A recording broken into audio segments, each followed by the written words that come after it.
Welcome to Into the Cypher State, everyone. This is the premier public broadcast of Galactica Network. My handle is citizen42.gala within the Cypher State. You can call me Dave. Today I am joined by my regular co-host Cosmos Huss, and some very special guests, which we'll get to very soon. So just as a very quick disclaimer before we start, it's very important to remember that myself and Cosmos Huss and just about any team members or anyone who comes up on stage, we are guides to navigating the Cypher State and Web3, but we are not your financial advisors. Our guest opinions are their own, and nothing said on this space constitutes financial or investment advice. Okay, guys, so now we have that out of the way. How are you doing, Cosmos Hoss? I have missed you. We missed last week. It's been a long time. How's it going? Doing well, man. I had a little FOMO. I missed you guys as well. You know, just like I said, I had a pretty long, fun week. The 4th of July here is a big deal. My wedding was on the 4th of July, then my wife's birthday, so it was all good. Sometimes it's nice to remove yourself a little bit from the matrix. You know, it's hard to do even in the bear market because I love this space and I love everything about it. But, you know, honored to be here, excited to be here, and yeah, that's me. Have a good day, everyone. And happy birthday to your wife. That's awesome. Awesome stuff. Okay, guys. So today we have a very special guest on with us. We have Arel. He's from Passage.io. I'm just going to let him introduce himself. So how are you doing, Arel? It's good to have you up, man. Oh, I'm doing good. Thanks for having me. Yep, I am Arel Avellino. I am the COO of Passage. Me and my brother co-founded the company several years ago and worked with Capitol Records, Amazon, American Girl on the initial technology, and then started to bring it to the Cosmos space about almost 2 years ago now. So we're finally getting to the point where we're actually officially launching the chain, coming up here middle of August, but we can all get into that. Very excited. Man, that is very exciting. Yeah, it's very close. It's very similar to our journey. You know, we're like 1.5, 2 years old, and we've only just kind of like poked our heads above water as far as social activity goes. So yeah, it's definitely got some work to do on that front. Well, that's what we're here for. We'll get our projects out there, get people understanding what we're all about. Okay, everyone. So everyone just get comfortable. If you're anyone who's listening, if you would like to ask a question about either Galactica Network or about Passage.io, all you have to do is jump down to the comment section below. There will probably be a little community section for speakers on the panel towards the end of the show. So just look forward to that if you have any questions you want to ask in voice. Otherwise, just jump down to the comments and ask it in text. While you're down there, make sure you give us a like and a retweet on the space. That'd be really helpful for us. As well as that, please just make sure you check the pinned tweet. The pinned tweet is for the Galactica Network Cypher State campaign. This is your method of getting an early citizenship to Galactica Network. All you need to do is join our Discord server. There is no financial cost to this. We are all about the social capital transfers here. We care about real contribution, not so much financial right now. So if you want to get in early to Galactica Network, check out that tweet, join our Discord, and you can get going from the instructions there. We really appreciate that. Okay, everyone, I think we should just get on going. We've got some pretty interesting stuff to discuss today, I think. As always, I think we're going to pretty much start our journey into the Cypher State with this week's news. So if anyone has any questions or comments about the topics raised here, again, just drop your comment, and we'll see if we can respond to that. So we'll try and keep tab on the comments. So the first piece of news this week is one that's been super hot on Spaces today, I've got to admit. So it's Binance. They've announced the Arkham Intelligence token sale on their launchpad. This is pretty controversial stuff. Arkham Intelligence is essentially a marketplace for I don't know, I suppose data analytics, for blockchain data analytics, with an awful lot of people. I don't know if either of you guys have already kept up with this story, so I'll just describe it a little bit. But a few people on Twitter have created a bit of a noise saying that the protocol itself is intruding on privacy. It's basically undoing the pseudonymity of public blockchains, that kind of thing. I don't know if you guys have already if you're already aware of this story, then if you have a take on it, then please. Otherwise, I'll continue to talk about it. But Hoss, do you have an opinion on this one, man?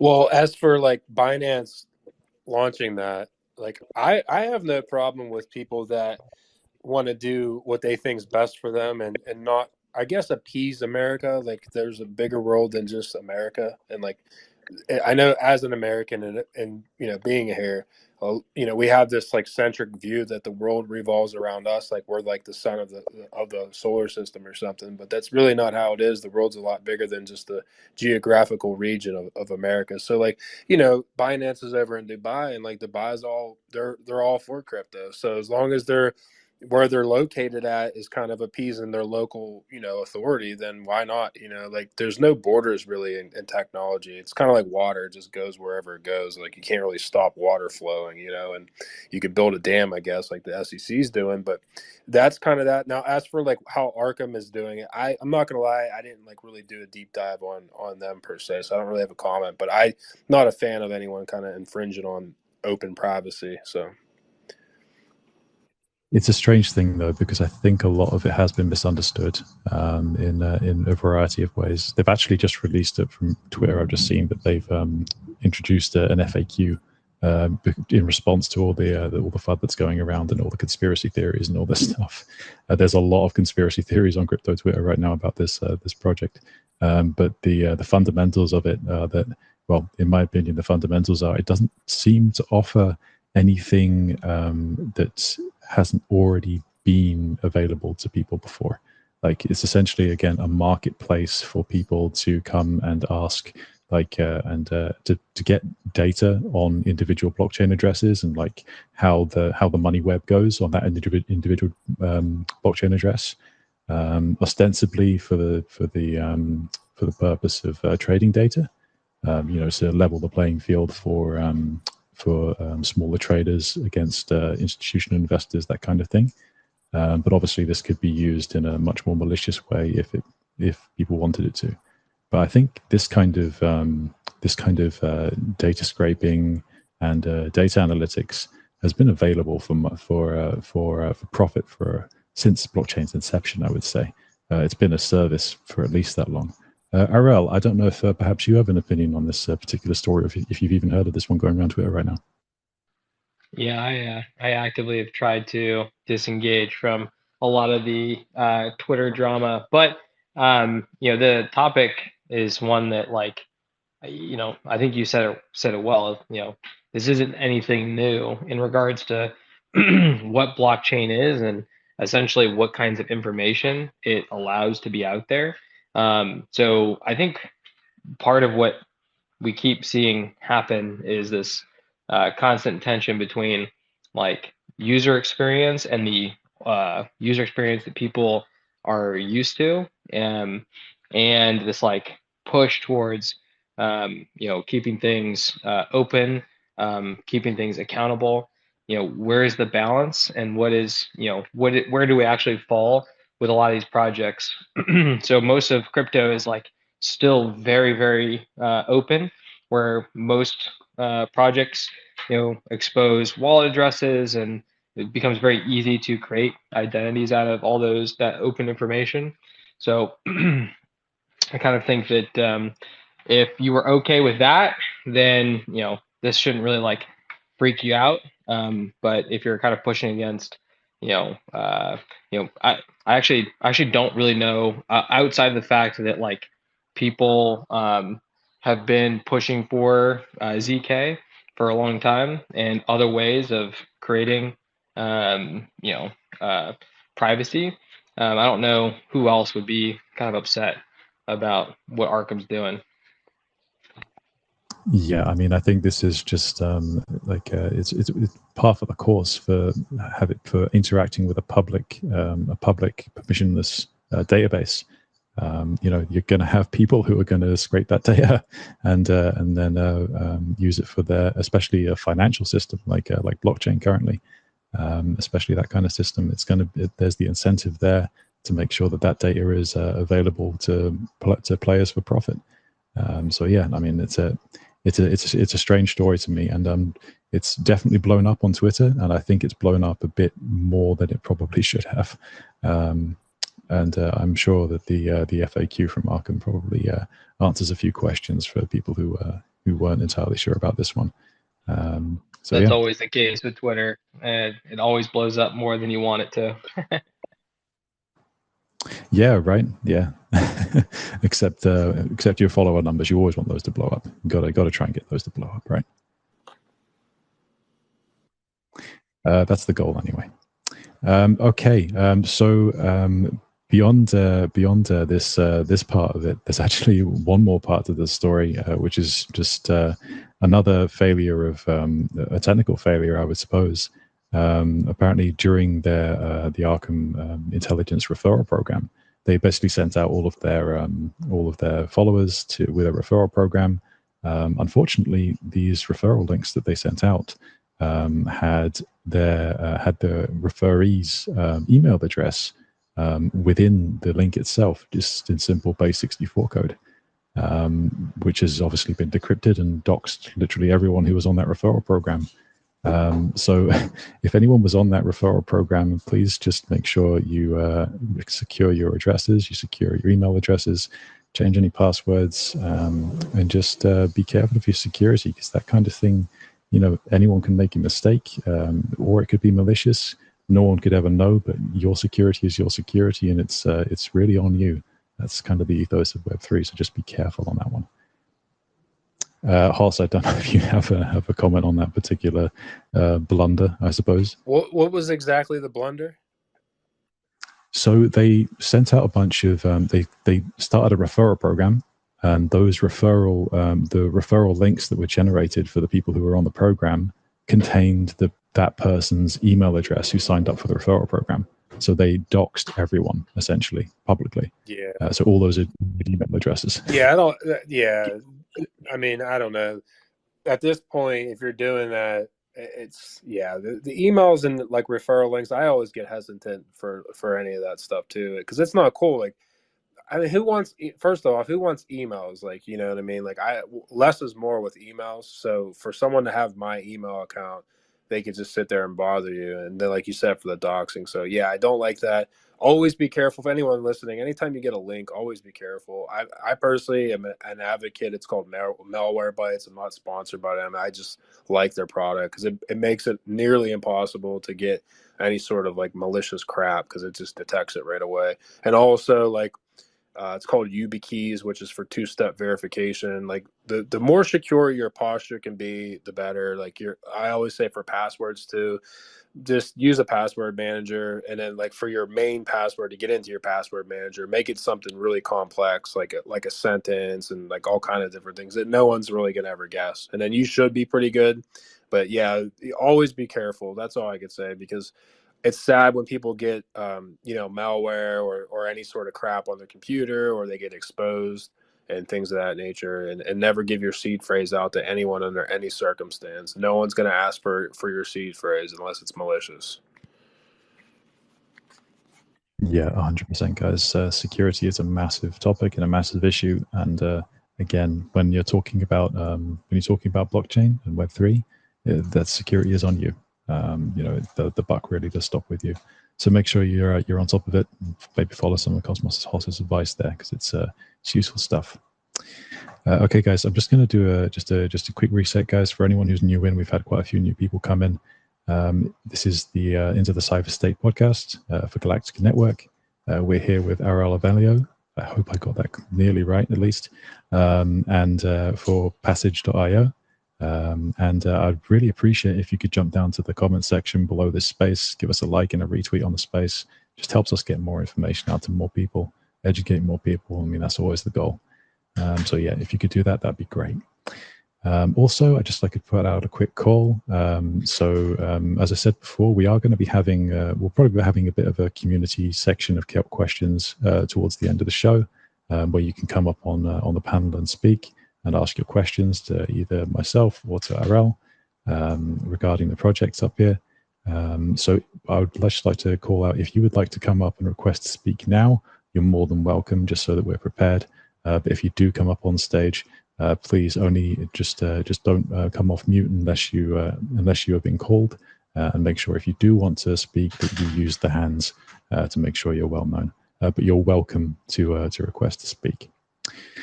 Okay, guys. Now for the second piece of news today, we've got Coinbase. So Coinbase has basically gone on a bit of a run on the markets, up 16% today. So good job for anyone who is invested in Coinbase. But the reasoning behind it is because Coinbase has actually reached an agreement with the Chicago Board Options Exchange regarding a surveillance sharing agreement for all of its spot Bitcoin ETF applications. So essentially, I think the market is basically pricing in right now that the Bitcoin ETFs, at least one, will make it through the SEC's wall, as you mentioned before, Hoss. So what do you reckon? Do you reckon we're going to get an ETF in the near future? It seems like the market's pricing it in. Yeah, I believe so. Sorry if there's any background noise.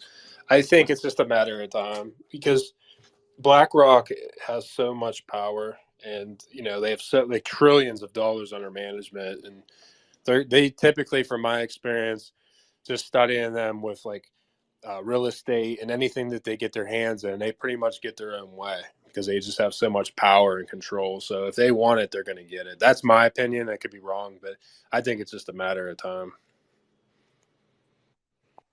And you, Arel, do you reckon we're going to get one, or do you think the SEC is just going to whack us back down again? I agree with Cosmos Haas on this one.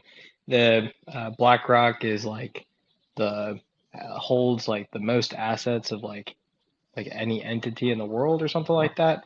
There's a guy on TikTok. I highly recommend you guys give him a follow. I think if you just look up BlackRock on TikTok, he comes up. I'll maybe in a pause somewhere in here, I'll go find his stuff. But he goes in deep onto BlackRock and all the stuff that they're doing, and just based on kind of the trend with them, it does feel like it's not really going to matter what's going on right now with the SEC. They're going to come in, and honestly, they could end up dictating some of what the SEC does. That's kind of the weird part, I think, in the US is that a lot of these privately held corporations do have a significant amount of swing with some of these agencies. Now, that being said, we know lots of folks over in the SEC who have talked to us about what's going on over there and the tirade that the SEC is on at the moment. So it is kind of hard to tell with the current leadership over there, how things are going to kind of play out in the future of crypto. I'm following a lot of these cases pretty closely, and I'm really interested to hear how all this goes down. But despite all that, I do think that we're going to get ETFs. There you go. Hoss, you have a hand up, mate, please. Yeah, so basically Larry Fink, I think it was in 2018, he was really kind of just not essentially stating, I think it was that not one of his clients was interested in Bitcoin and just crypto as an asset. And now it's changing. You can see Larry Fink is out there just showing Bitcoin and crypto assets and things like that. And yeah, they are just so powerful. They have $10 trillion under management, I think, last time I looked or whatever. So it's just a matter of time. If they want it, they're going to get it. How many times people that they, give money to, that kind of have to answer to them one way or another. It's just money talks, 10 trillion is 10 trillion. That's a lot of money. I mean, that's more than most, countries can even imagine to have. So they can just buy countries if they wanted to. And it's just a matter of time. And I think what the SEC was trying to do was essentially just prolong the inevitable. It seems like it kind of just slow it down. And it's like a train that I guess you could slow it down, but it takes a long time to come to a halt. And I can't give you an exact time frame, but I would be pretty optimistic to think within the next, especially by the next presidential cycle. So like in the next couple of years there, I would firmly, if you're like, do or die, like one or the other, you have to be right to live. Like I would say yes. By 2025, I would feel very confident in having an ETF. I would think before that, but I'm a little bit more conservative on my approach. Yeah, no doubt. Please, Arel, don't worry about it. Just continue on with the speed. Nice. I'm Italian, so my usual is just to like, you have to interrupt me to get a word in. So I've tamed down a little bit for Twitter Spaces. But yeah, so with the specifically with the SEC, I do feel like I don't know how many other crypto folks are like are actively paying attention to like the behavior of Gary Gensler and stuff that's going on. Like to me, this is like one of the most important things right now in crypto, specifically as a U.S. citizen. This is from my context. So when I'm looking at what Gary Gensler's doing, here's my take, and it's somewhat informed, but like take it with a grain of salt. Um, Really, what's happening here is the way that the financial system works in the U.S. is that there are gatekeepers at uh, you know, each stage of banking. So the normal gatekeepers, your banks, everybody who's involved in the transaction of essentially moving money from point A to point B. Those are what the SEC has leaned on for a long time when it comes to setting their rules and being able to essentially maintain the system as it is. And what it seems like in the way that they're approaching essentially, legislation by enforcement, like they're basically coming in and trying to regulate by having these enforcement actions come. It seems like what they're trying to do is they're trying to tear down what is currently present within the crypto world and replace it with their usual gatekeepers. So, in place of, you know, exchanges, there would be core bank figures stepping into those places. So now, if you want to run an exchange, you now have to go through, these different approved entities, approved players. A lot of the legal counsel that we've sought has kind of been following this very closely and talking with people who are in the SEC, who are in these positions. I think that it's going to take like everybody in crypto, especially who's in the U.S., to start getting very vocal to their local representatives to actually start to make a difference here, because everyone is sort of taking this posture that this isn't gonna impact crypto. Crypto is inevitable, but the approach that the SEC is taking is definitely going to put a huge gash in what we're trying to do, specifically here in the U.S. So I'd love to see that the U.S.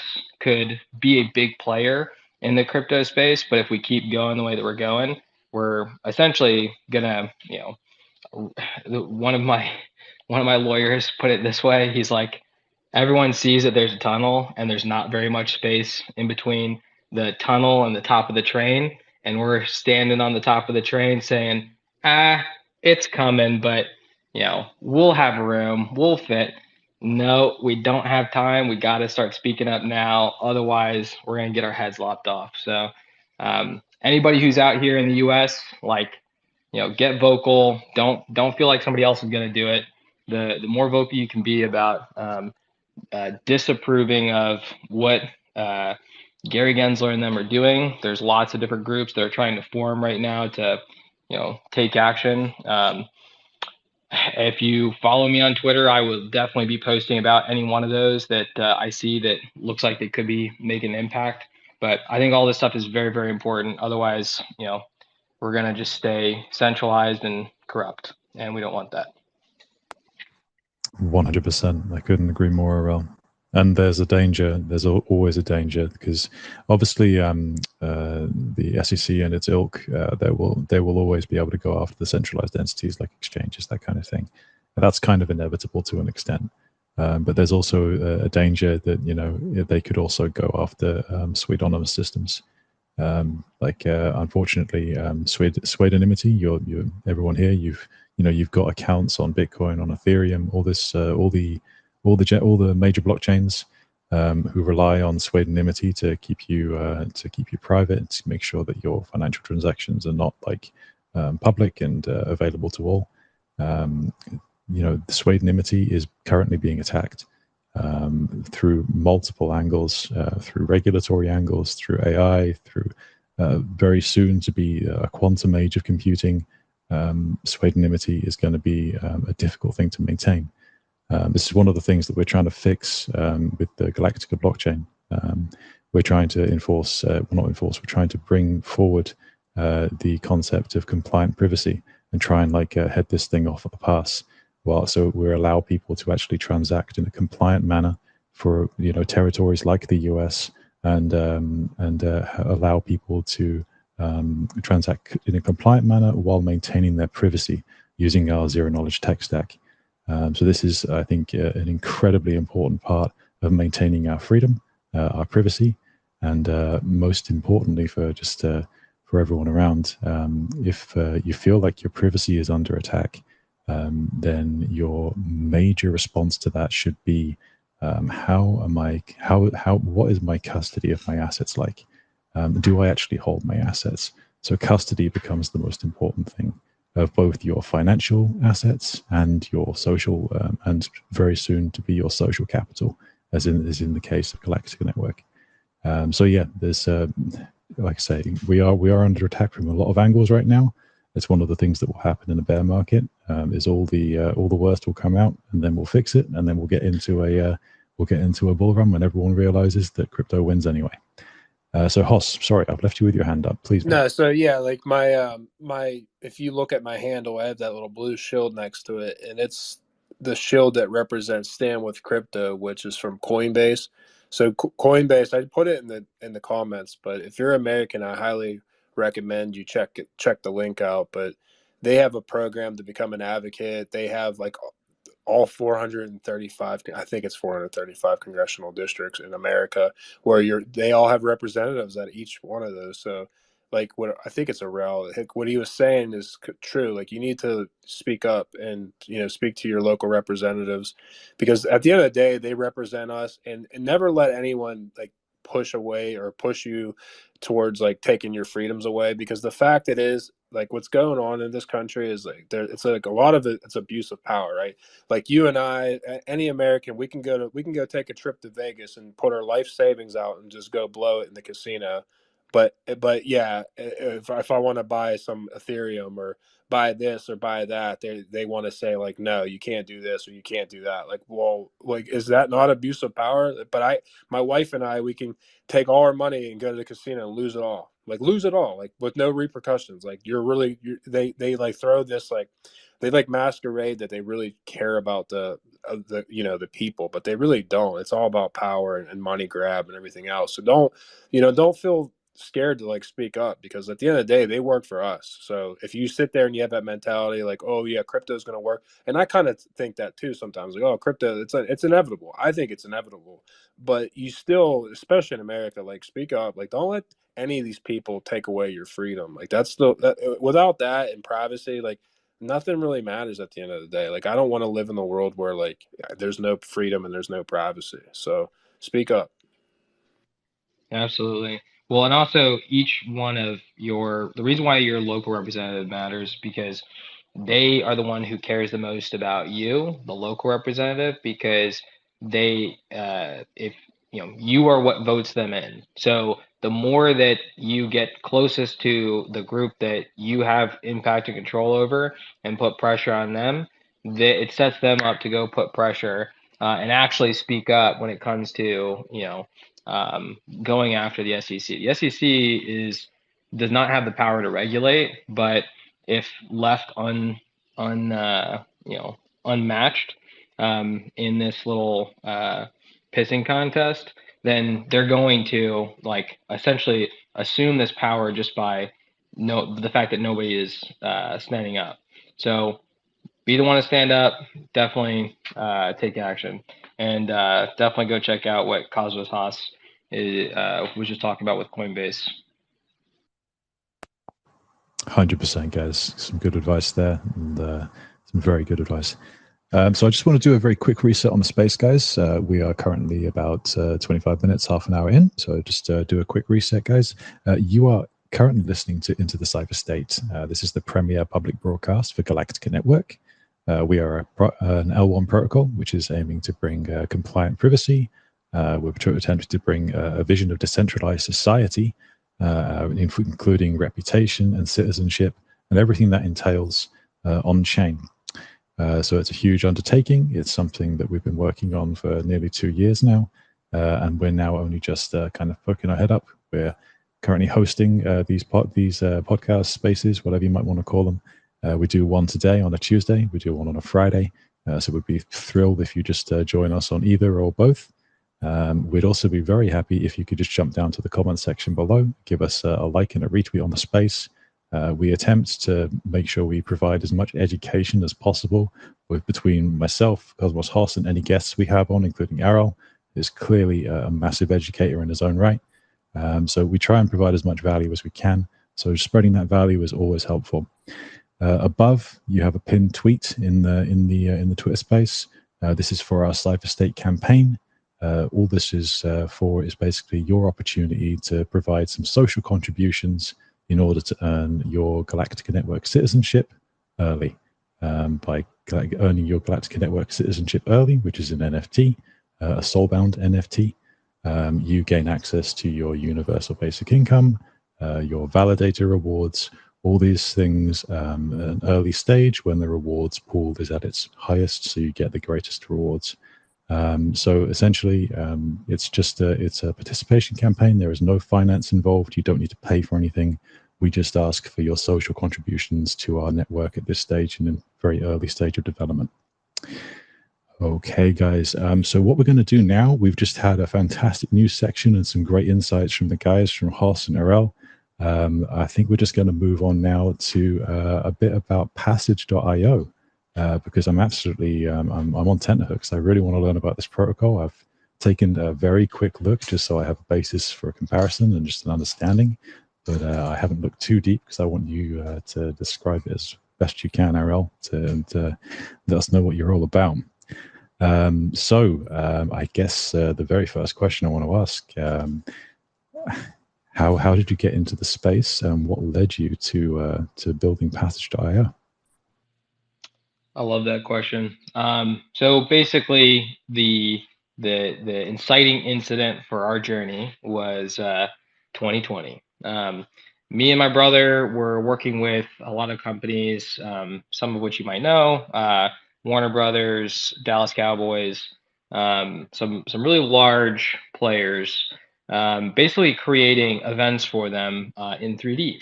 So we would use 3D assets to be able to mock up the event. And then there would be an in-person event where everybody could gather together and either like usually was to show off some kind of IP property that was launching or something of that nature.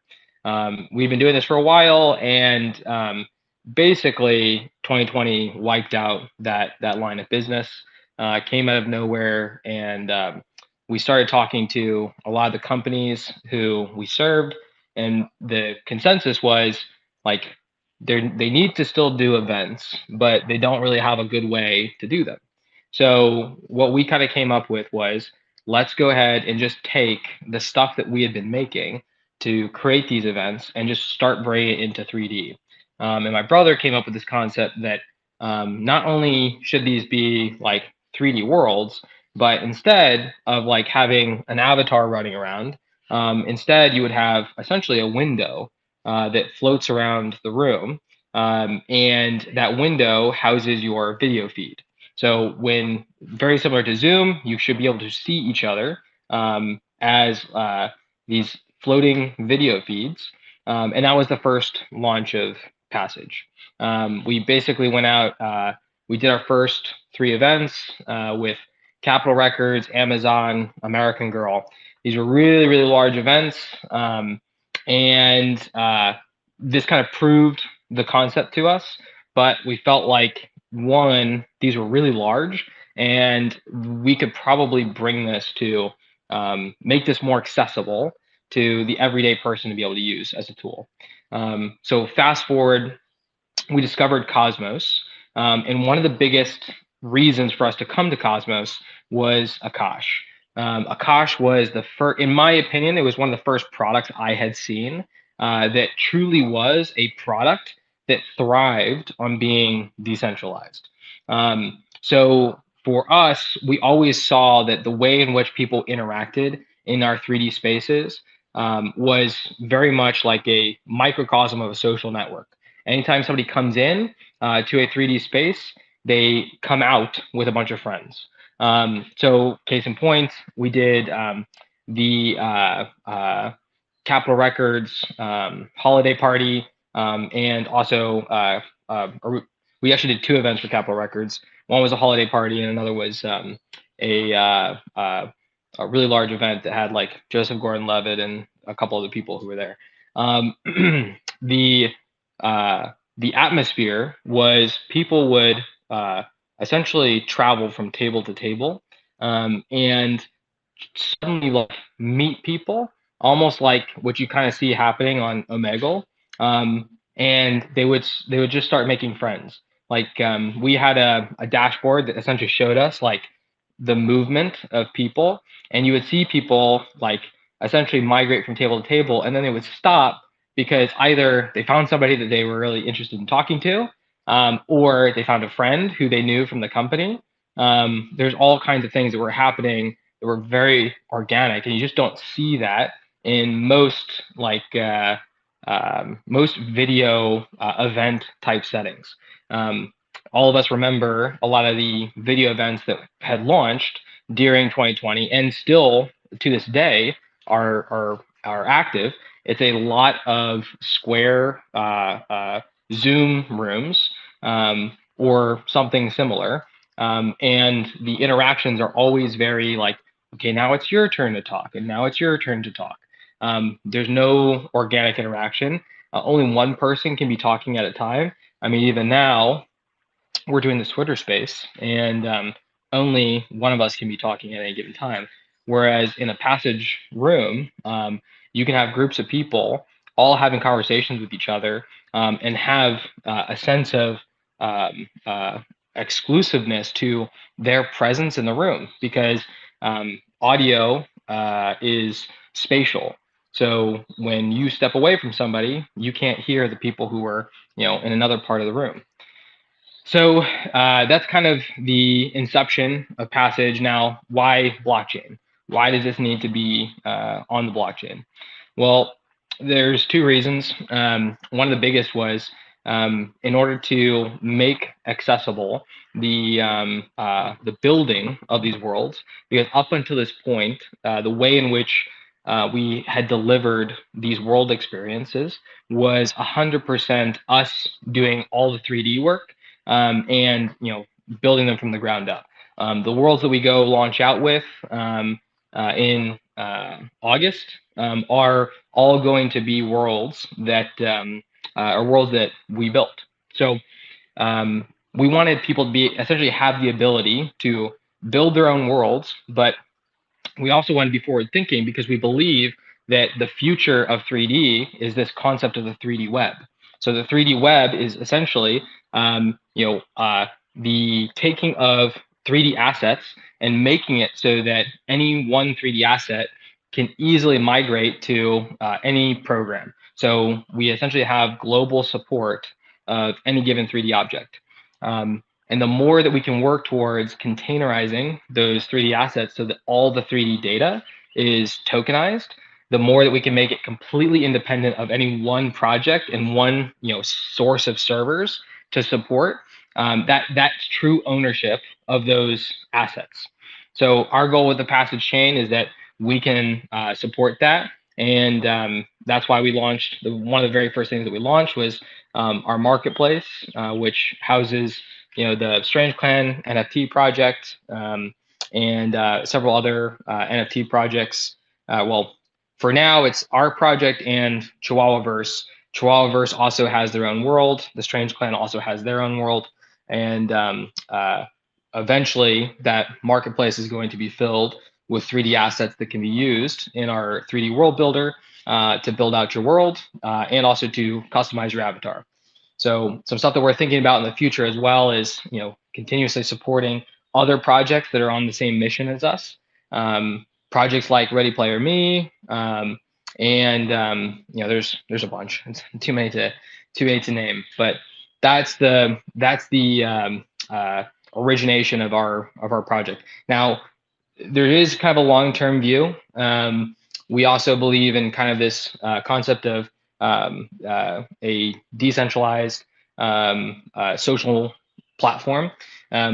We don't think that we will be the end-all be-all decentralized social platform, but we do believe that we can essentially take the relationships that people make and support, any decentralized social platform that launches out there. So when people make relationships in Passage worlds, our future goal is to make sure that those relationships are decentralized, people own their relationship with each other, and that all that stuff can start to be on chain. So things that you gather and collect throughout your experience in Passage worlds, you can then take into other experiences and be supported on other chains.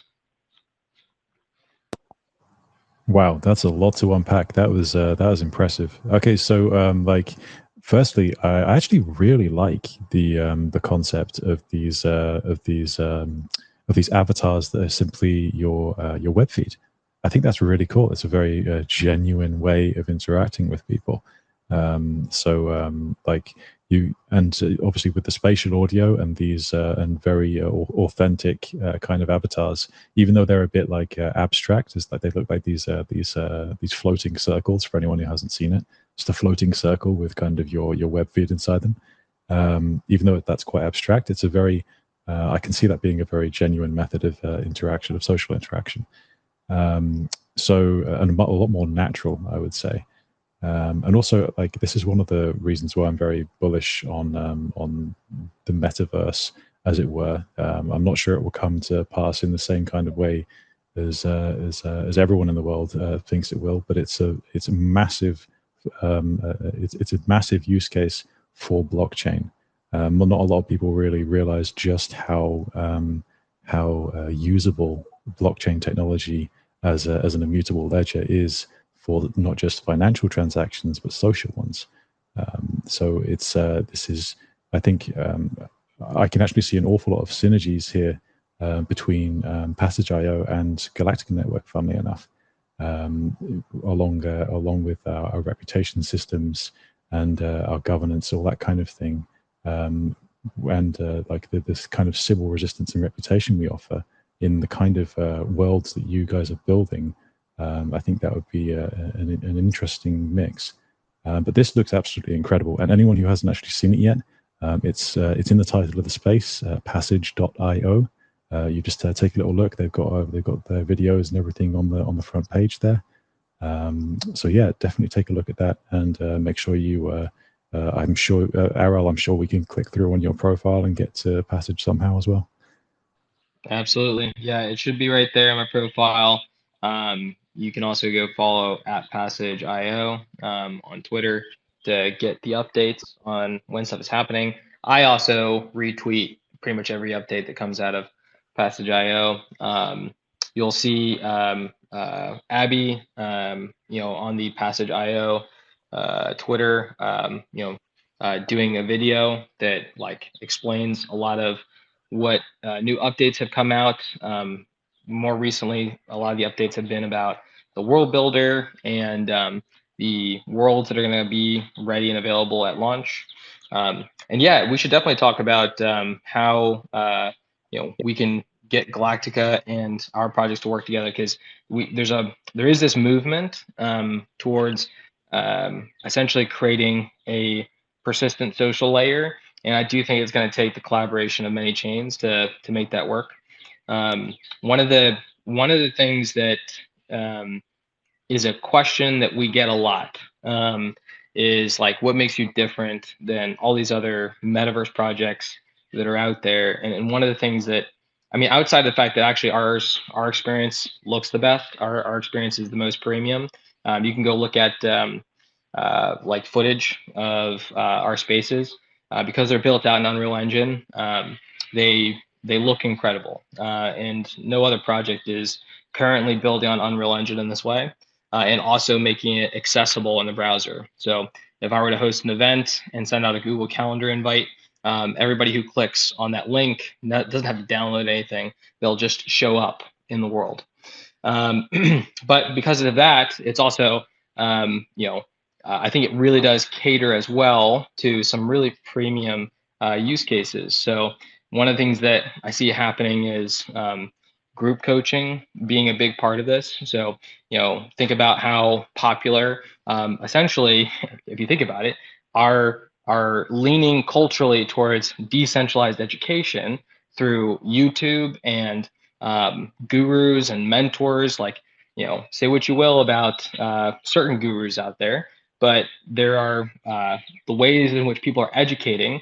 It is now no longer about going to get a college degree, but instead finding someone who is actually doing the thing that you want to go do, and potentially just learn directly from them if they have taken the time to document it through a course.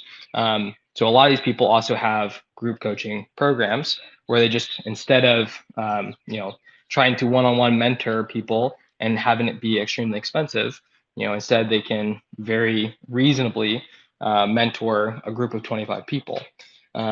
So those types of use cases are becoming more and more popular. And those are some of the early use cases that we're going to be going live with as well, that will actually bring revenue into the chain. Perfect. And it's funny. It actually reminds me of something I've been thinking about lately, as far as like, it feels like society as a concept is kind of pricing a lot of people out of education and of things that we've taken for granted previously in recent history. Whereas blockchain and Web3 in general, I think it does kind of seem to lean into this, like this independent, self-sovereign kind of state of mind, in which, if you want to do something, you can do something, and there's always some other self-sovereign, independent individual who is willing to teach you in this space. So it's a very good space to be in for that kind of use case. That's wonderful, Arel. Really. I just want to, before we go on for anything else, I just want to quickly do another invite for anyone who wishes to just jump up and join the speaker panel at this point. We're currently like maybe 50 minutes in. So if you'd like to jump up and ask a question of Arel or myself, if you have a question about Galactica Network, then just request to speak. You just have to click on the little heart icon at the bottom of the stage, click on the hand, and I'm sure Cosmos Hoss would be more than happy to invite you up, assuming he doesn't bash you if you're a bot. So yeah, please just request to speak, and we'll be more than happy. So I'll just go on to another quick question. So you know what, one thing you did mention there, Strangeclan, and you mentioned another project as well. Are they projects that have just decided to build upon your system, or are they ones that you've kind of built out to bootstrap the system? Yeah, so Strangeclan, we were the originators, and that project has actually, in a lot of ways, grown beyond us. I can already see in this feed several amazing Strangeclan community members. You'll notice them by the animal NFTs. So they are awesome. If you ever see Yop anywhere, that's the Strangeclan community, and they really know how to show up to a lot of places. But that project has really, in a lot of ways, grown beyond us, because the whole premise of the project is to not just have a community, but one that is seeking to create a AAA game. And me and my brother from the get-go have always said, this is a big goal, but it's not one that It's not one that we can do on our own. And so we've brought in some really amazing people who have like taken that project to a whole nother level. Basically, they are currently in the process of shopping it around to distributors, or sorry, not distributors. Uh, Shoot, basically distributors, but no, publishers. And there's a lot of strong interest from some really large publishers, and we should hear a little bit more about that in the coming months. But the demo for that is also in progress, and I had very like conservative views on like how to make that demo amazing and what I thought was going to be amazing coming out of that demo. And the team that's taken it on is like going well above what I was anticipating. So it's been, and I'll give a little context too. That team that's really taking the reins is Digital Void. They're AAA game creator. One of the titles that they have worked heavily on is about to release Lords of the Fallen, coming out, I believe, next month. And because they were a part of that title, everybody's paying attention to them sharing Strangeclan and what they want to do with Strangeclan. And I should be going, potentially I'm going out to Germany in the next couple months to like showcase the game with them. So that project is taking on a life of its own. But Chihuahua, Chihuahua-verse, so the Chihuahua chain is a meme coin that really wanted to do something unique and different with their community. And so they're creating a world experience on Passage that's going to have a bunch of mini games and a bunch of cool stuff for their community. So it'll be interesting as well to see like what a meme coin community does with the Passage ecosystem. Right now they have NFTs that they've launched, which are like the main access point for that world. And also just to like set some context too for accessibility, right now Passage is currently in closed alpha. Once we get out to the token launch, we'll be trying to bring more and more people in and work our way towards a more open beta. Well, that's just a beautiful segue. So yes, your utility token, I believe it's a utility token, there's a governance token. If you could give us the lowdown on that, that'd be very useful for our listeners, I'm sure. Absolutely. So it is a utility token. Our our vision has always been looking at projects like Akash that do utility tokens, I think, very, very well. One of the ways they do that is through strong governance. But then also, we have some really cool features that come from the fact that this is part of a system that we think, one, the system brings in, revenue, and we need to constantly give stakers and people who are maintaining the security of the network the ability to continue to do that. So our marketplace really helps to like fuel that, and the tokens role has a couple different parts. One, it's going to be the ledger for everything around how we do NFTs and how we start to tokenize 3D assets. But then it's also going to be used to do things like reward and incentivize users on the marketplace and gamify certain experiences within the Passage ecosystem.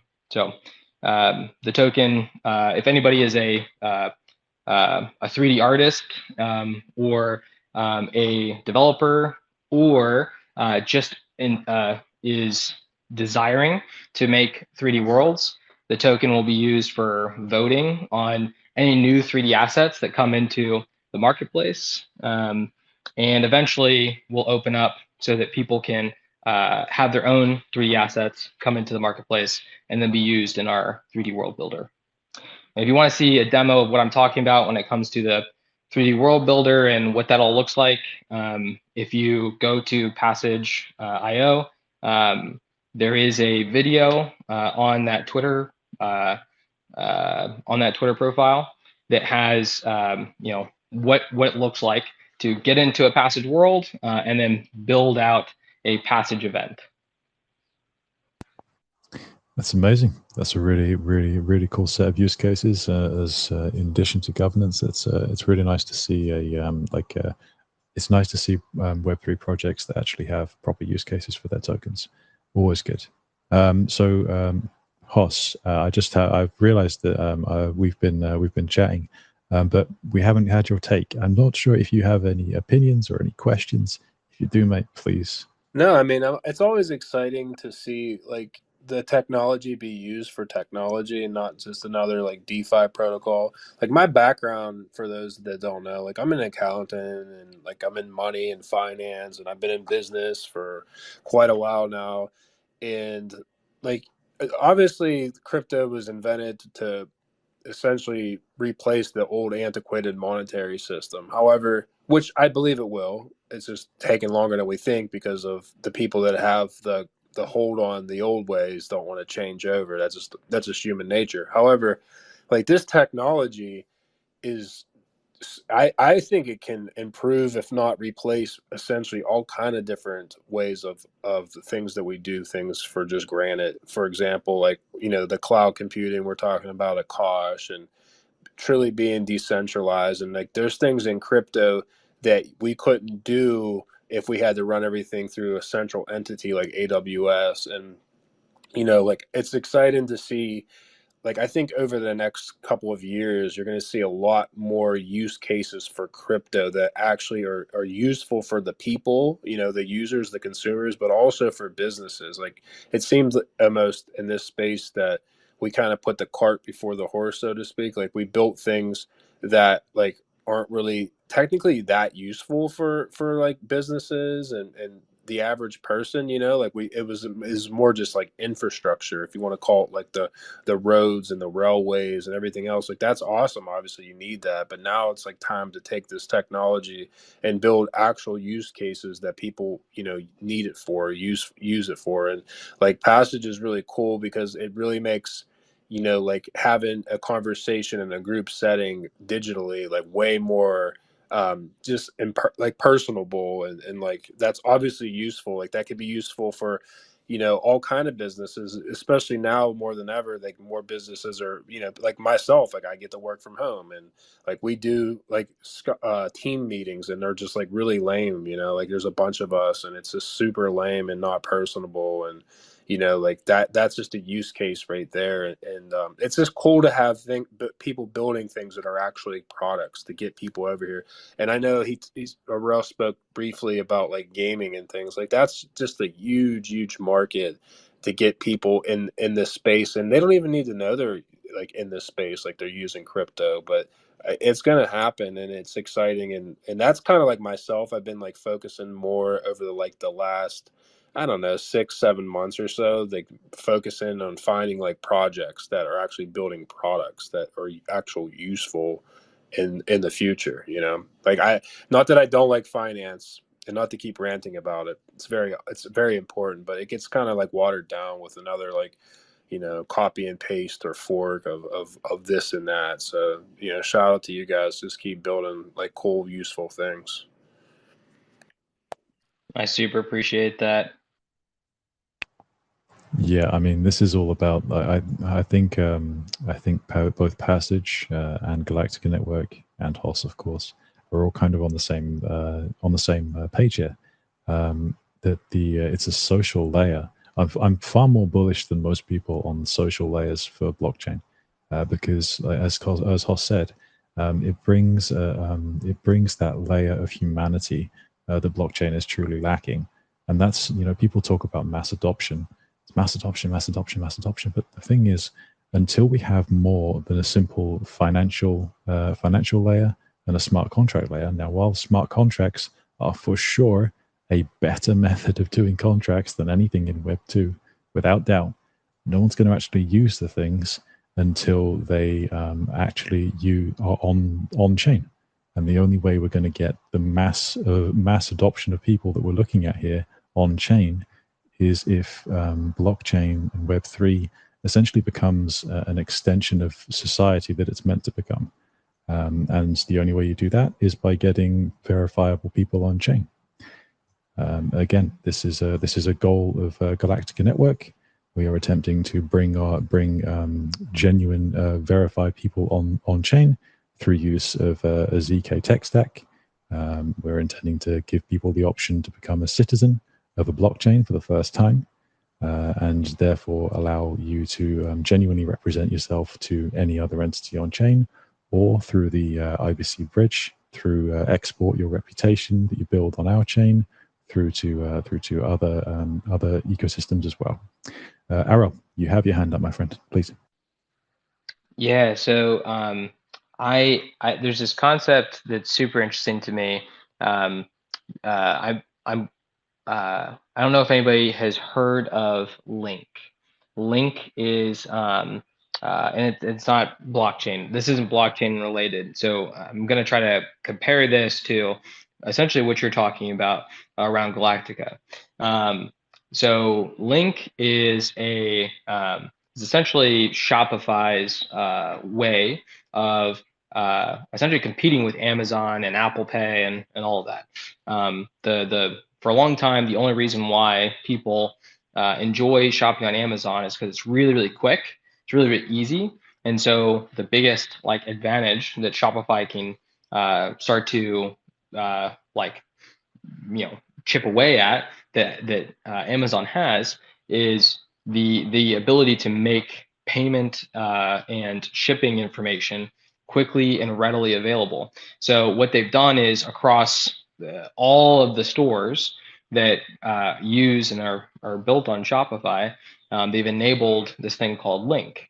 And anytime you're checking out on a store, just pay attention. If you're checking out on a store that's not Amazon, it's somebody's website, it's probably a Shopify site, and you'll probably run into Link.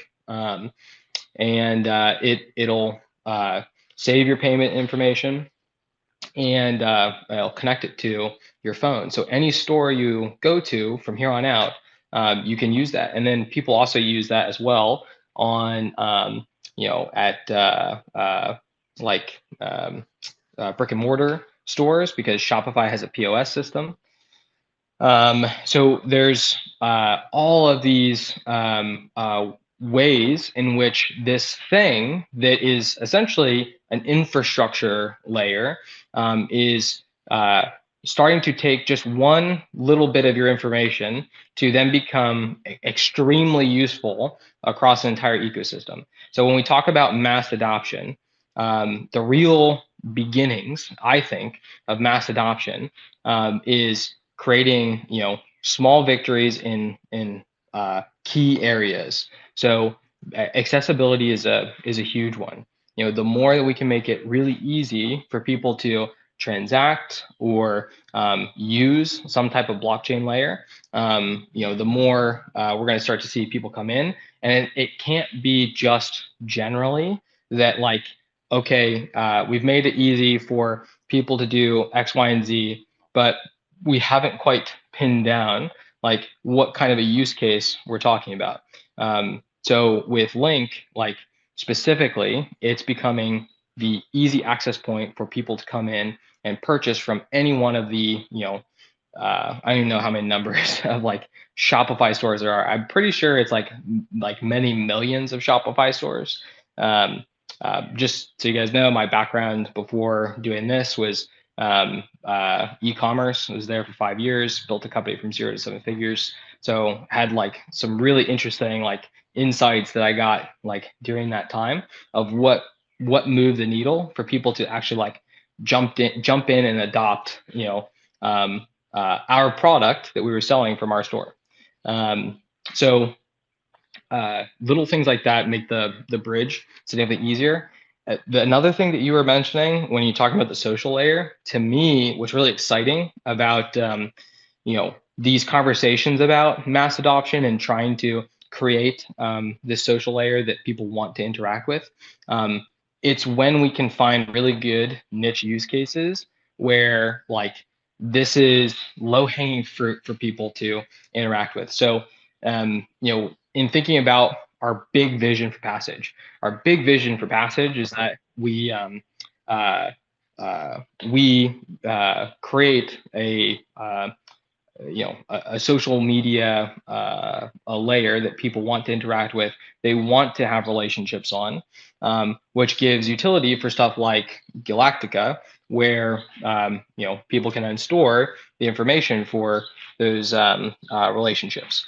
But that's the big vision. Now, how do you get to that? Well, you get to that by essentially doing the exact rollout strategy that Facebook used for Facebook, not for Threads. So Threads, they can launch Threads because they already have all the users from Facebook. So it's so easy for them to port those users over.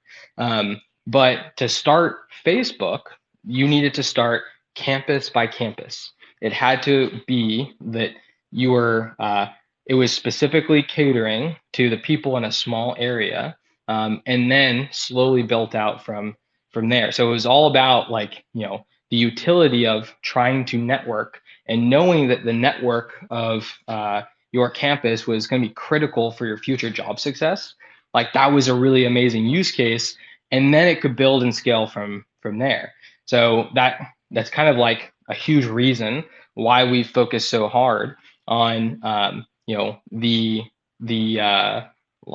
meeting format as being our launch point. So events have been great, but only so many people can benefit from the large events that we had been doing before we kind of came into the Cosmos space. When it comes to like group coaching, corporate events, like these types of things where you have small groups of people coming together, they already have a deep need to show up in a different way in that space than if they were just in Zoom. We see this as well with like people who want to do high ticket sales. If you want to do high ticket sales, like you don't want to just show up in a Zoom window just like everybody else. It doesn't say anything about your company. It just says that you're the same. So people using this tool for these kind of niche use cases is really like the perfect foundation for us to start to build out a much bigger social infrastructure. So that's what we're excited about. And also, that's also why I think what you're talking about is actually incredibly accessible. So long as we're building from like these like core building blocks of niche use cases that have the ability to scale. Absolutely, man. Baby steps that become a stampede. That's crypto in a nutshell, I would suppose. I'd like to. Kos has his hand up, but then I'd like to go to Ori Chain. We've just got Ori Chain up on space, so welcome, mate. We'll get you after Hoss has his take. Yeah, Rel put me down memory road. So back when it was the Facebook, and it came out in the summer of 2004. So I was a freshman in college, just doxed myself, and I was in school in New England. So I remember they used to have a user count, and I think I was the first of 10,000 people to ever use the Facebook. So that kind of just shows you how old I am, I guess, now. But no, like you said, they start off really small. Like it was in Stanford and then the New England schools, like all the schools in New England. It was like geographical. And then like they just like that's how it was. It was like word of mouth. And it was very basic. Like all you could do is send a message and you can put like your classes that you were taking in. And I think at the time you could rate or like put ratings out on like certain professors, and then you could poke people. That was like it. Like it was real basic. And it worked though. It was like actually like and it spread like a wildfire. Like everyone talked about it, like on our campus, like, hey, you need to check out the Facebook. And like I know I used it right away. Like I said, they used to have like I'm pretty sure they used to have like a celebration, like every certain milestone of users they had. And I know I was like the top, like literally, like it was like 10,000 users. It was so basic. And then now look what they became, and that's how like this space could approach things too. You build out like an actual useful application, and just it'll get out there. I mean, like things prosper and flourish in this space. I mean, look at ChatGPT, like how many users, it took like 2 months for them to get like 250 million users, like that's cool about technology. The thing could just like flourish really, really, really fast. But I just wanted to just throw that in there. It kind of brought me down memory lane, but you go over to Tyree from Arel Chain. Hey guys, so my name's Tyree from Arel Chain. Nice to meet you, Arel. I know everybody else up here, big fans. Big fan of Passage, actually. I saw your trailer maybe 2 or 3 months ago, and I was like, what is this? What's going on right now? These guys are killing it, and I've been following you from a distance and really love it, and can't wait to find a way to bring our community into that eventually. But what's really interesting about Facebook and the beginning of its launch is that you had to have a college email address, right? You had to be a verified student of one of these institutions in order to participate in a very early level. So I was actually one of the first high schools in 2004 or 2005 that was on the network. And we were allowed to be on there because in our high school, we all had school email addresses, right? And what that ended up doing was it creates this layer of trust where that there's this reputation that's going to follow you and it's directly attached to you. And that level of trust is what created what started as a really great community and a place for you to connect with people from other universities and from your university. And that's the community that I think a lot of us came out of, right? And now Facebook is just completely changed and it's full of all kinds of other things. They lost that sort of kernel that it began with. But the thing is that in this space, we don't really have the same thing. Blockchain didn't start from sort of that social graph, right? Which is like a really I don't want to say educated, but like just like a verified social graph where that the common interests are there, that people care about what they're putting out there in public, and all of those things are really important, and that you're connecting with people for a reason. Some of it social, some of it professional, right? And all of those things really made a lot of sense back then. So one of the things that I think is going to take this space forward, obviously, reputation's a big part of it.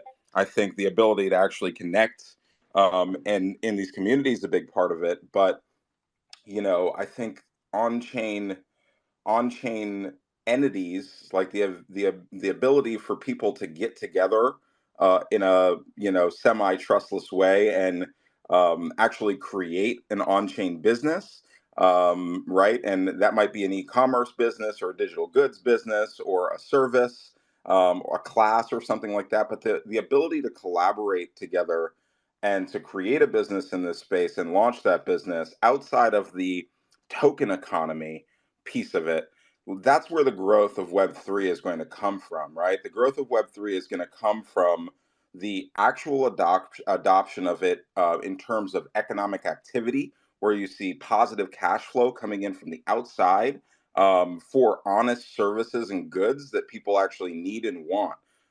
Then and only then can DeFi really detach from the virtual market, the volatile market, and really become something reliable, where now you have on-chain businesses that can borrow in order to scale. And that is the pathway that I hope that this space reaches. But ultimately it is all about trust, right? There's going to be a level of doxing. Not everybody's going to be able to be anonymous forever in this space if they want to be a part of that world.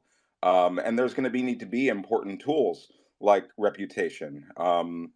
If I get together and want to meet somebody else in the Web3 space and we're going to collaborate on a business, I'm going to want to know what other people say about them. I'm going to want to know what other people's experience working with them was, and all of those different things. And I might even want to see them, right? And I might even want to have a regular meeting with them in a safe Web3 environment. So, I'm really excited about this conversation. I had to jump up because I just feel like, especially as you were talking about the e-commerce angle of this, that there is this, there are these missing pieces that are so straightforward, and they're very Web 2. but they're so straightforward that we've just missed them. Like, where is our on-chain community right now? Our communities are on Discord and Telegram and Twitter. You know what I mean? Like, where is our infrastructure for this, where your reputation is following you on chain? And how do we do this in a way where we're building one ecosystem rather than fractured ecosystems across, multiple social media platforms and a billion chains? But anyways, yeah, that's my hot take. I've missed you, Tyree. I really have. Well said. Can't argue with any of that at all. I absolutely love it. And that's one of the with your point about Facebook. Like, yeah, I mean, it was essentially the same thing that we're doing at our basis. Is like it's a social bootstrapping. It's just making sure that at the beginning, as you start, you have a group of trusted individuals who act like real humans, transacting with each other with their social capital in a way that makes sense and is genuine to start off the cascade, and that's everything. And then you can start actually interacting with people. Once you have like this foundation of people, you can start getting like the reputational aspects of things going. You can have people onboarded onto reputation systems, and then you can start getting more verified people, and then you can start meeting up using protocols like Passage in like a Web3 metaverse sense. You can start doing all sorts of things on chain that you have simply never done before, including like not just social meetings like you can do on Passage. You can do, obviously on Passage you can do social meetings, you can do clubs, you can do meetings, but also governance systems that actually work, that aren't simply token gated. It takes this malignant the malignant aspect of finance out of the social contract that exists on chain, so you can have the pure social aspect on chain without having it skewed by finance, which is incredibly important. I'm just going to do a quick reset before I get to you, Ori. So we just so everyone knows what's up. So you guys, you are listening to Into the Cypher State. We are currently probably about an hour and 15 minutes into the show. We are looking good. We have had some amazing insight on the show today from our guests. We've got Arel Avellino from Passage.io. We have Cosmos Hoss, my regular bro and co-host. We have Tyree from Ori Chain up today. It was absolutely amazing. So if you could give us a bit of your time, if you could jump down to the comments below and give us a like and a retweet on the space, it'd be super helpful. We're providing a lot of education, a lot of insight that's up here today. So if we can get out both the show to more people live, and we can get the recording out to more people, that's just more people educated. So it's absolutely amazing. In addition, if you could check out the pinned tweet above at the top of the space, it's our Cypher State campaign. We are a very early L1 protocol, Galactica Network, and that tweet up there is your ticket to being early to our Galactica Network citizenship program. Galactica Network citizenship is an NFT, soulbound NFT on our Galactica Network chain, and that will essentially allow you to have a true citizenship to a blockchain, including a universal basic income, validator rights, governance rights, and all of this is based on the value produced by the chain itself. So all citizens benefit from the value produced by Galactica Network. It is truly citizen owned, truly citizen governed, and that's what we're here for. We are here for the social side of blockchain. Okay, guys, that was me. So, all right, I think you had your hand up. I don't know if you do now, but I'd love to hear you take if you have one. Yeah, no, I think the last thing that you said was that we needed more social spaces in Web3, and I think that that's right. But more particularly to me, we need more workspaces, co-working spaces in Web3. I know there's a bunch of different projects working on sort of gig economy sort of things, and you get a task and you complete that task in your own bubble and you submit it, you get some rewards and all that. But business is so collaborative, and a lot of the different skill sets in the Web3 space are they're all over the spectrum, right? You've got brilliant, developers and mathematicians, you have creatives, you have writers, you have, personalities and hosts and accountants and just people all over the spectrum that all complement skill sets. And yet in this space, we don't have a great way or a great place to come together to find that next frontier together and to work, right. And so, I really, I know that we're kind of, this conversation broken up a little bit, but it ends up being a really important thing to think about is, if we look at all of these different sovereign blockchains as economies, and Cosmos Haas has heard me go off on this, a dozen times in the past 2 weeks. But if we look at all these different networks as sovereign economies, the outlook right now for a lot of different blockchains is that we have a lot of inflation, and no GDP, uh, and very low employment. And when we like look at this and we say, oh yeah, sovereign blockchains, like are these healthy economies? Are these healthy economies? And that's the question that all of us should be asking. And there are economies that are actually building wealth, have natural resources. In this space, that's very difficult, right? And so we have to identify what those resources are that can be tapped in order to produce, goods and services that people want and create businesses based on those ideas. So, yeah, I mean, from the ride chain perspective, it's always been something that I've really thought, it drew me to this project right in the beginning.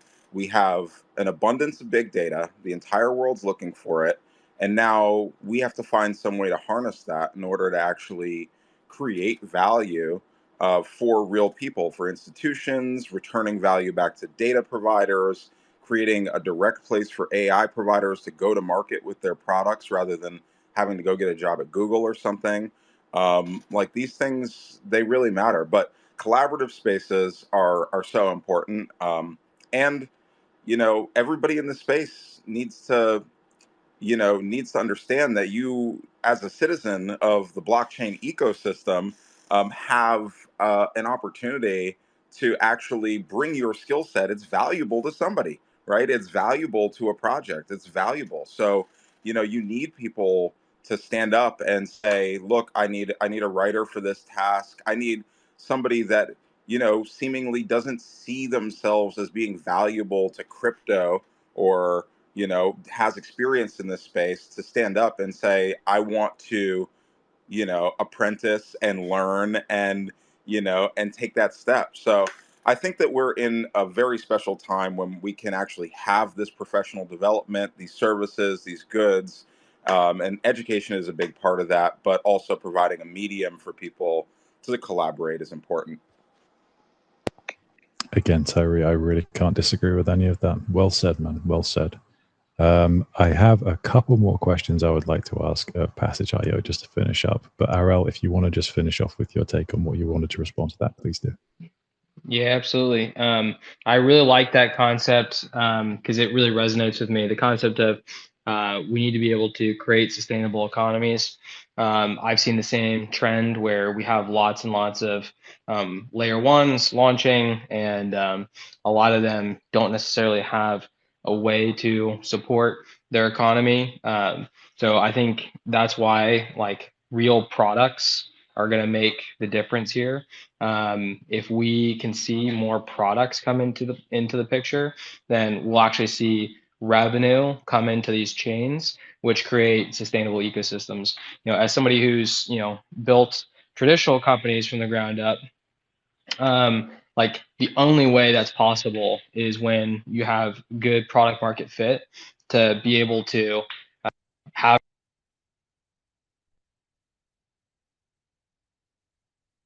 Got a call. I don't know if it's me, but I just lost Yeah, Arel. I might have just gotten a call that interrupted me. Can you guys hear me now? Yeah, I can hear you just fine now. Please continue. Perfect. Sorry about that, guys. That's the one trouble with Twitter Spaces is anytime somebody shoots you a phone call, you get muted out. So Yeah, so basically, the only way that we were able to build any kind of operations, any kind of community around products was there was a product that then brought in revenue that we could then use to deploy and build out, strong teams around that. So the same is true. I don't think anything changes when it comes to crypto. You have to have a product that somebody wants and is willing to pay currency for, and then you can redeploy that currency towards supporting other efforts, other needs. I think that the big advantage for stuff like crypto is that you have a global community that can participate, which is really, really exciting. But people oftentimes get somewhat distracted by the fact that there is a global community and they don't dig into the basics, which is have a good product, have something that people want to pay money for, not just because of speculation, but because they actually want the product. And you'll see revenue come into the chain, and you'll also see the ability to scale and build off of that. And that's one of the biggest things that we have been working to establish is what's going to be the revenue generating thing that also supports the chain, supports the people in the ecosystem, and creates a lot more opportunities. 100%, man. And this is one of the reasons I absolutely love being at the bottom of a bear market, because you get to talk to people who actually care about the space, who care about viable flows of value in this ecosystem, be that financial capital or social capital. And you can actually freely chat with these people and work with these people, because you just don't get to do this in bull markets, not at all. You're just too busy doing everything else in the world and addressing like tiny little problems that don't really matter, just while numbers go up. So I really appreciate these times where we get to talk to people like you, Arel, and Chain as well, Tyrell, sorry, as well. And of course, my brother Hoss. So I have two more questions for you, Arel. I'd like to ask you one from the community first, and then one from myself after.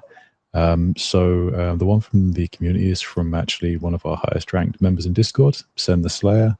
Shout out to you, Sen. Thanks for being here still. He's still in the audience now. He's a great guy. So Sen actually asks, I'll paraphrase this.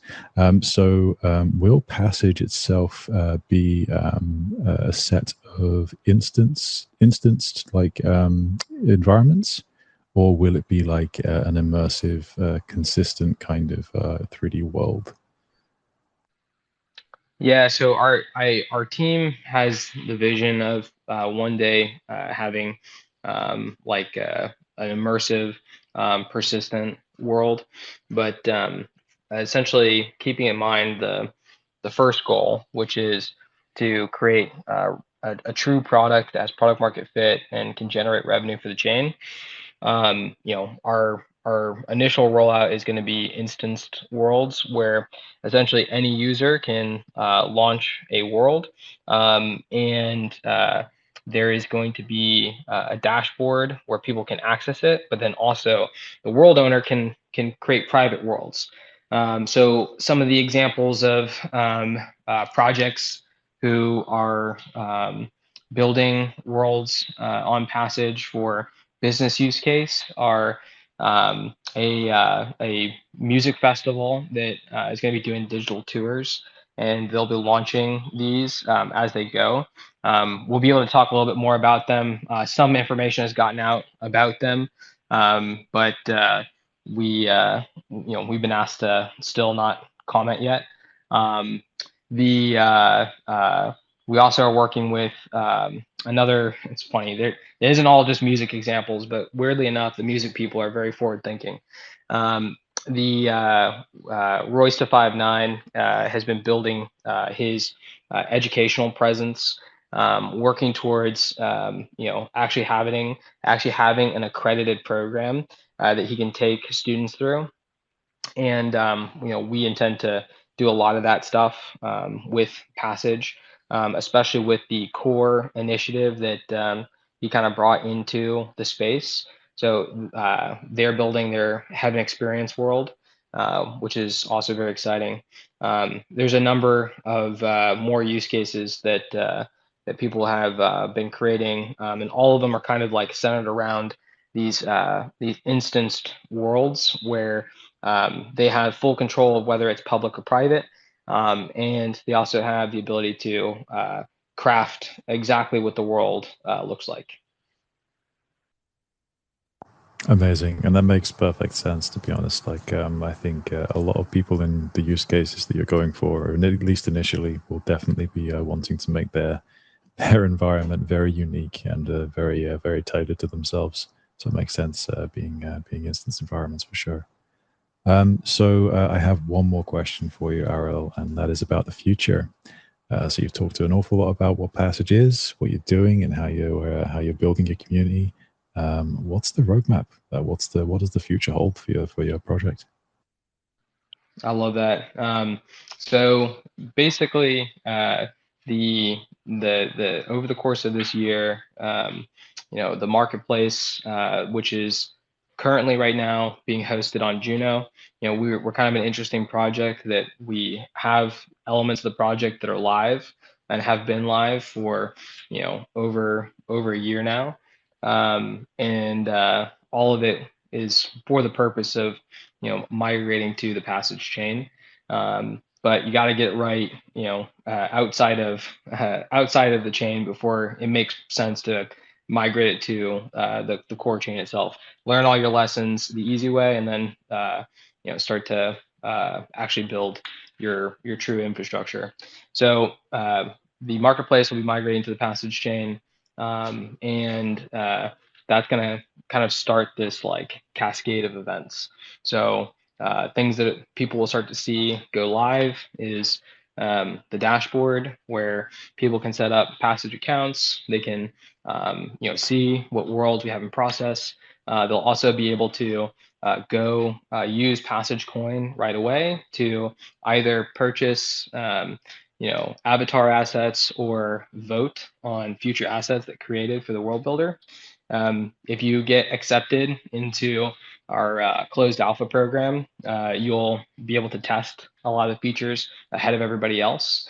Things like the world builder, which will come out after the dashboard.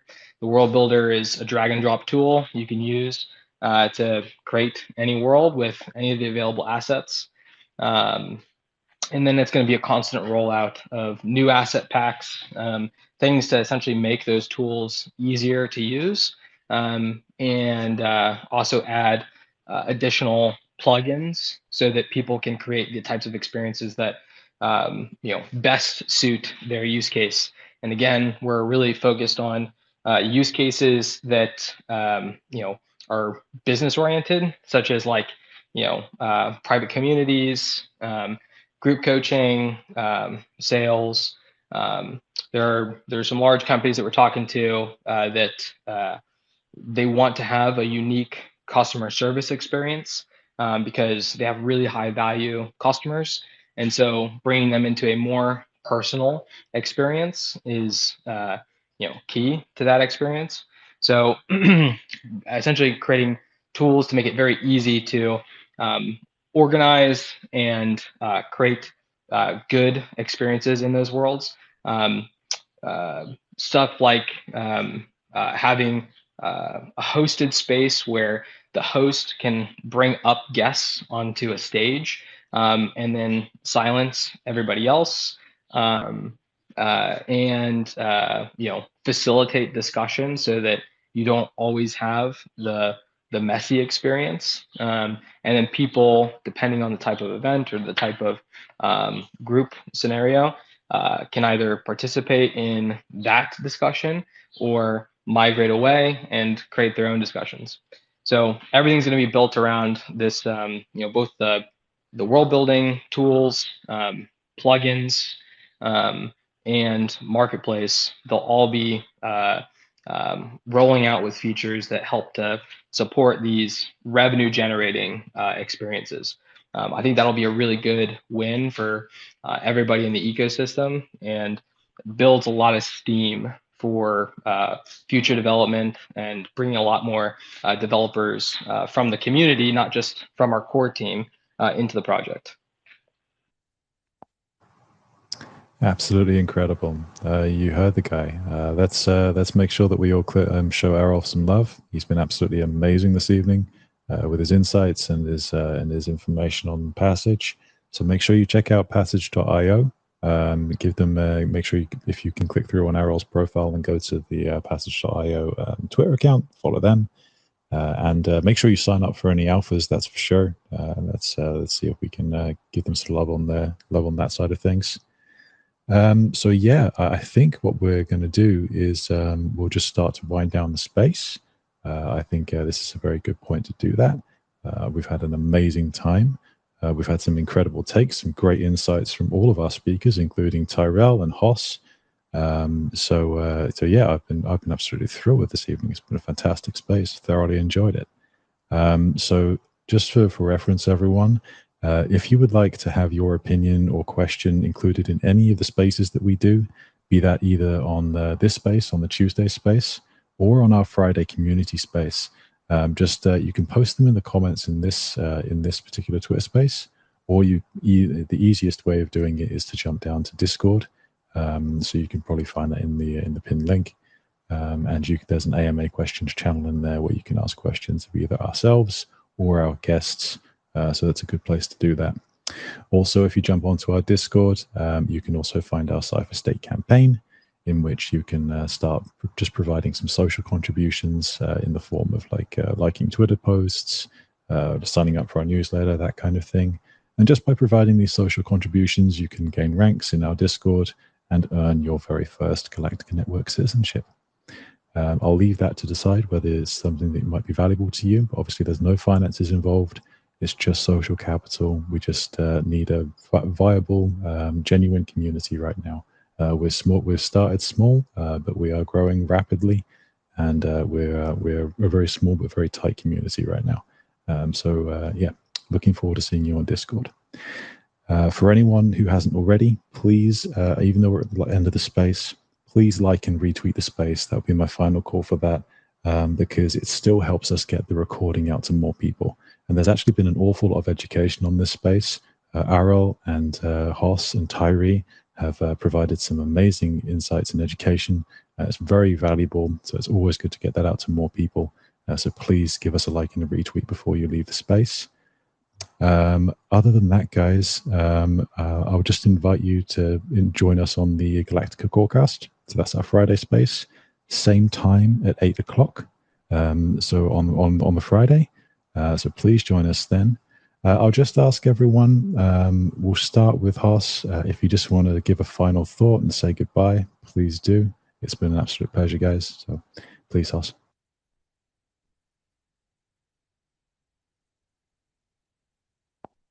You're on mute if you didn't already know, Hoss.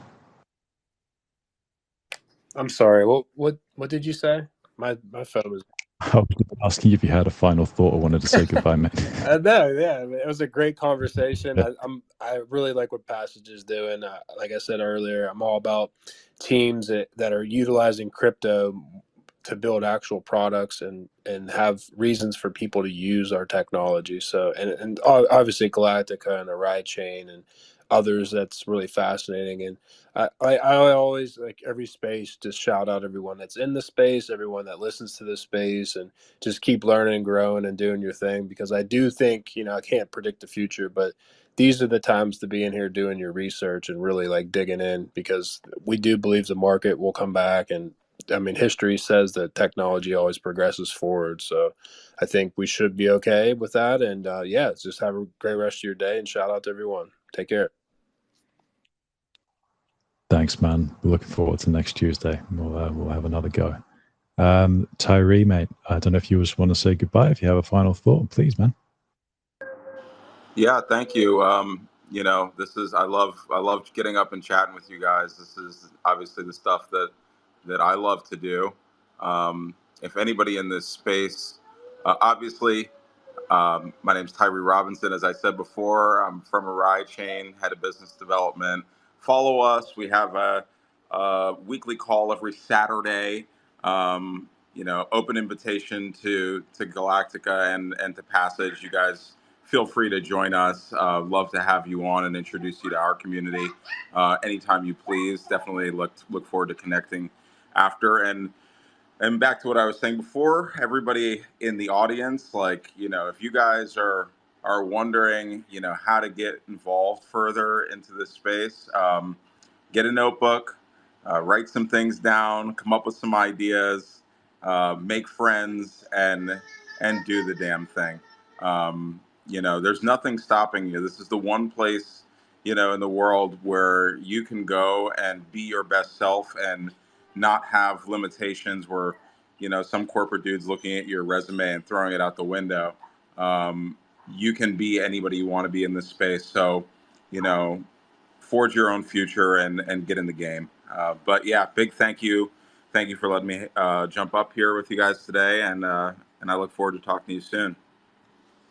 You're more than welcome, Tyree. I love that. Like self-sovereign individuals, just be yourself and do stuff. That's a great motto. I love it.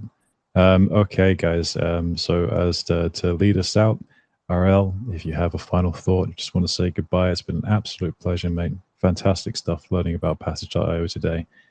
If you can just say goodbye, and we'll close off the show. Thank you so much. Really appreciate this room. This was a very good conversation. Talked about a lot of stuff that I even expect to talk about. Obviously, very passionate about the stuff going on in the U.S. So very excited about this space. If you want to learn anything more about Passage, you can always follow me. You can also follow Passage.io. You can find that in my bio. One of the biggest things that I encourage everybody to do is, if you're not a builder, you always do have there's so many ways to support a project, especially one like ours where we have people in our community who are on both sides of the spectrum when it comes to technical ability. You can be a creative, and we are greatly supported by the creator economy. When people make things within Passage or have business ideas that they want to execute within Passage, those are things that there's a lot of room in our ecosystem to do and do very, very well. These sort of beginning launch stages are when a lot of big exponential possibilities can happen. Also, if you are on the more technical side, we are doing a lot to model our open source infrastructure around how Akash has modeled theirs. So, much like Arai Chain has discussed, like, there is so much opportunity to be able to contribute and also be able to prove your mettle on a open source project. And we're not one that we're one that's going to be revenue generating. So find ones that you can support that provides value back, but also good reputation. I'm bringing it full circle. I'm including all the projects here. That's the stuff we believe in. We're really excited about that. Really excited to be a participant in that economy. If you guys have any questions, always feel free to DM me. I'm pretty active on Twitter. I appreciate everybody who came up.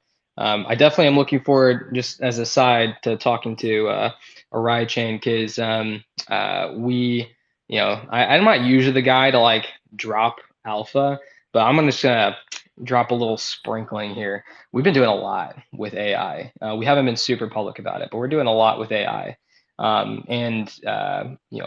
exploring some really exciting use cases that I don't think many other platforms in crypto are equipped to be able to do, especially with our focus on 3D and 3D objects.